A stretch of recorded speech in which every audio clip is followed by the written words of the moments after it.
Hello বন্ধুরা, আশা করছি সবাই ভালো আছেন। আজ আমি মুগ ডাল রান্না করব বেগুন দিয়ে। বন্ধুরা প্লিজ সবাই পুরো ভিডিওটা দেখবেন। আমি প্রথমে ডালটা ফুটিয়ে নিলাম, এরপর বেগুনগুলো ভেজে নিব।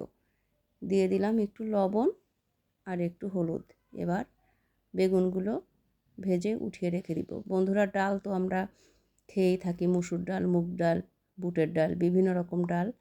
তো একটু ডিফারেন্ট স্টাইলে খেয়ে দেখবেন, আশা করছি আপনাদের ভালো লাগবে। এবার আমার ডাল সিদ্ধ হয়ে গিয়েছে। ডালে আমি একটু গরম জল, লবণ, হলুদ আর কাঁচামরিচ দিয়ে ভালো করে ফুটিয়ে নিব।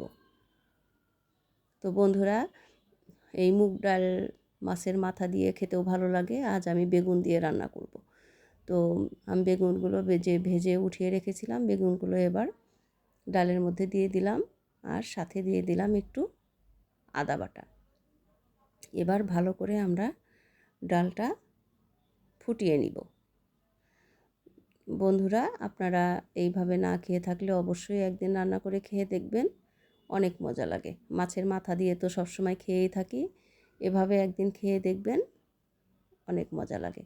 তো আমার ভালো করে ডাল ফুটানো হয়ে গিয়েছে। এবার কড়াইয়ে দিয়ে দিলাম একটু সরিষার তেল।